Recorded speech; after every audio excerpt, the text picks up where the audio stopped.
In a major victory for online freedom, for internet azadi, the Supreme Court has struck down the draconian provision called 66A, describing it as something that has a chilling effect on freedom of speech and expression. In fact, the Supreme Court today described 66A as unconstitutional and said it has absolutely no hesitation in striking it down. Remember, this was a law that was brought into force by the UPA. However, in the court, the NDA government did not object strenuously to it either, arguing instead in favor of more safeguards instead of the abolition of the law itself.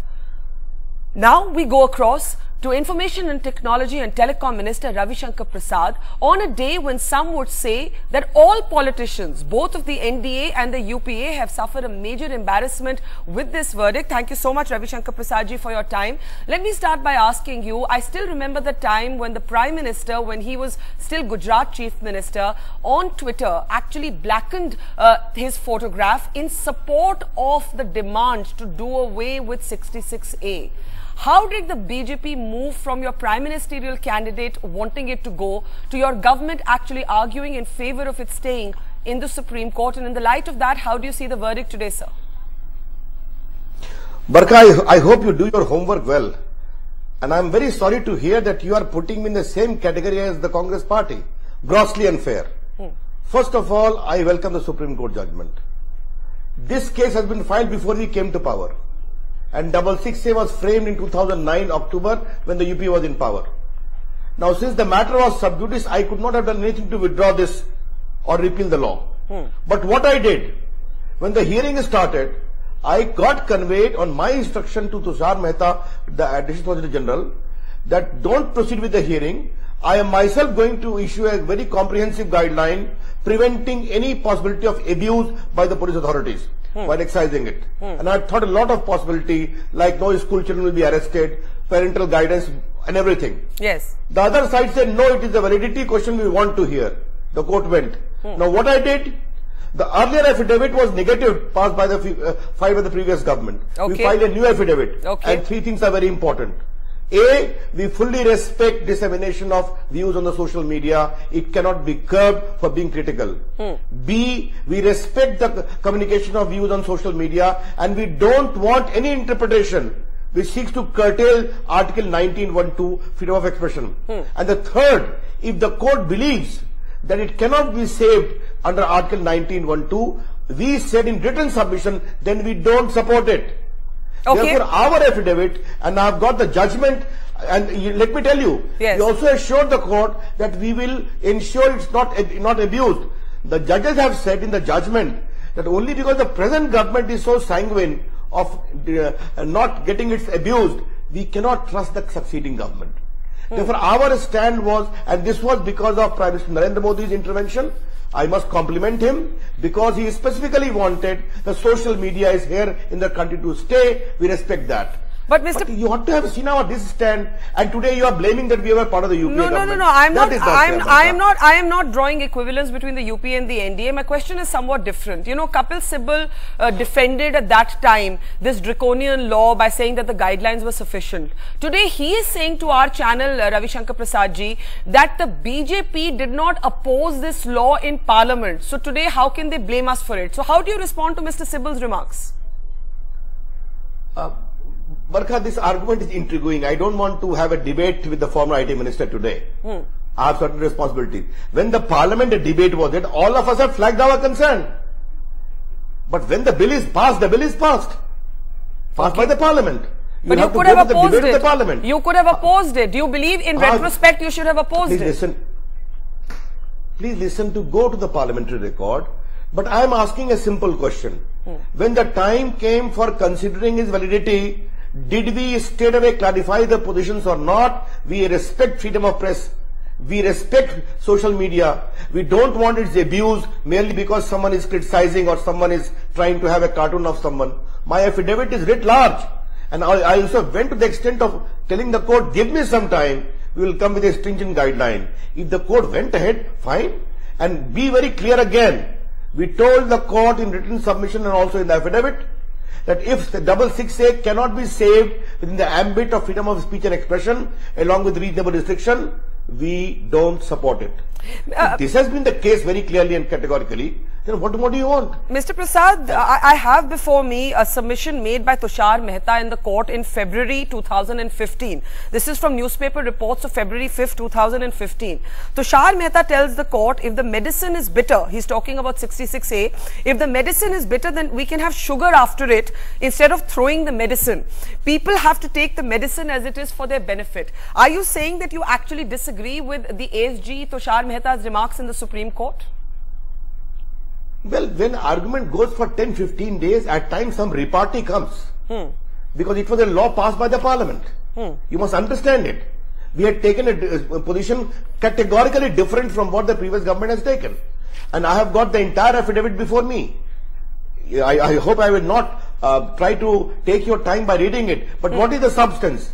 The government does not want an interpretation which falls foul of Article 19(1), freedom of speech and expression, subject to reasonable restriction. Number 2, dissemination of views on social media cannot be curbed on the ground, it should be critical. We belong to a democracy and liberal society. And thirdly, if such an interpretation is not possible, then we don't support it. So in that process, at times exchanges go away. Therefore, I have got the entire affidavit and I have got the entire judgment as to how our stand has been appreciated. Let me ask you a direct question. Do you believe that your government, your ministry should have actually got up in Supreme Court and said, Your Lordships, take this article down. We do not agree with it. You didn't say that. You offered guidelines. You offered safeguards. You didn't actually ask for it to be scrapped. So how fundamentally different were you from the Congress? My reply is very simple. When we are saying of reading it down, yes. When we are ourselves saying that we are coming with stringent guidelines to prevent its misuse by police officials, when we are saying in the court that we believe that it can be read under 19(1), read with 19(2), reasonable restriction to freedom of speech and expression, and if it cannot come, then we don't support it. What more do you want? And here I am quoting from the written submissions filed by the Government of India. If this court feels that it does not come within the ambit of 19(1) and 19(2), then we don't support it. The matter ends there. One of the arguments... And by the way, and Barkha, one thing more to understand. Yes. With drawing upon my experience as a lawyer and a law minister also of India. Yes. We cannot straight away say we want it to be scrapped. It Why is not? a law passed by the parliament. Please listen to me. Therefore, what we had said, that give us time, we are going to come with stringent guideline. Yes. If after guideline have come, within the meaning of act, still you feel there is scope for offensive conduct, then go ahead. No time was given to us. Are you disappointed? Are you disappointed that no time was given to you? Do you see this as a defeat of the government position in the court? No, now the judgment has come, I cannot make any comment. But yes, being a liberal person committed towards freedom of speech and expression, I was very keen to revisit strong guidelines with injunctions against police officer for arresting any kind of offender, even for minor offences. Therefore, a lot of issues I had thought about. I wanted to have some consultation from people having experience in the field, so that a foolproof arrangements against misuse would have been there. Mr. Prasad, you just said, and you said the court recognized this, that this government did not want this law to be misused. However, when we look at what has happened to young people who have expressed a political opinion, sometimes just clicked like on Facebook, they've been put behind bars. And in Goa itself, in May 2014, there was Jevu Chodankar's case. He was booked by the police in Goa for a Facebook post in which he criticized Mr. Modi. Now, my question to you is, even on the BJP watch, even in BJP ruled states, the misuse of this law has taken place. I will have to recall the entire facts of that case. You may have seen my Facebook, my comment on my Facebook and otherwise on what happened to that young boy in case of Uttar Pradesh. Yes. I was also uncomfortable with the cartoon show in case of Bengal. Yes. I must say very honestly, I have felt very uncomfortable what happened with two young girls in Maharashtra. Yes. I will have to check on facts. If I take an informed stand, I will take a uniform stand.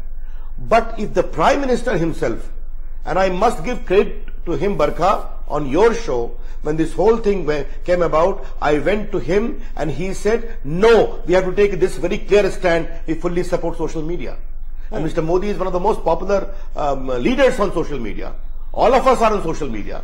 Therefore, I think what the government of India's stand has taken ought to be appreciated. Let me ask you a last question. You know, there is a perception that all politicians to varying degrees wanted to uphold this law. You remember the case of the cartoonist called Asim Trivedi. He made some cartoons, all of Parliament got together and found them seditious. Now, speaking to your experience as a lawyer as well as a senior politician, Mr. Ravi Shankar Prasad, don't our politicians need to lighten up? Do you not see today as a major victory of people power, of online azadi as we are calling it? Barkha, I have been saying it publicly that those who are in public life and those who are in power must learn to tolerate criticism, must learn to be liberal, must learn to laugh at cartoons, and must recognize this phenomenal power of social media. Barkha, I want to tell your viewers that India has got 97.50 crore mobile phones in India against a population of 1.2 billion plus. India has got the highest consumption of smartphones after USA. We have got 300 million internet connections. Now we have surpassed USA. We are second to China in this whole world reach. This thriving IT sector, creative outpouring of ideas, use of online, use of social media is for the good of the country. And if a young man is at times conveying something in an excessive manner, that's the noise and poise of democracy. We must learn to respect that. But a last question, Mr. Ravi Shankar Prasad. I recently read a global report that seemed to suggest that the maximum number of takedowns of Facebook posts actually happened in India last year. So are you disturbed by that? And this is not about 66A. The fact of the matter is that the government for various reasons can ask Facebook or Google or Twitter to take down posts. But for us to have the record of the maximum number of Facebook posts that were deleted. Barkha, first of all, you must understand one thing. Issue of terrorism, issue of communal violence, and issue of extremism impinging upon national security will have to be treated separately. I have myself seen many of the Facebook entries. If they remain in public domain, they will provoke communal conflagration in a massive way. They are seriously offensive to religious sentiments, and I have seen a lot of postings myself as a minister when I have to examine. But I am asking a larger question. The larger question is this, that if there is a platform people complain, in a legitimate way some action has to be taken. But kindly see the plus point of it, so much of media space is coming or not, so much of comments are coming or not, such a communication of ideas is coming or not. Your comment, your Twitter is appreciated, Barkha is blasted, my comment is appreciated, I am super blasted. That's what Indian democracy is thriving. That's how we all learn to respect it. Absolutely, and I think the power of democracy has asserted itself today. Ravi Shankar Prasad, we're glad to hear the government welcoming these developments in the Supreme Court. Thank you so much, IT and Telecom Minister Ravi Shankar Prasad, in his first reactions, first interview on this landmark judgment from the Supreme Court today, striking down 66A as unconstitutional.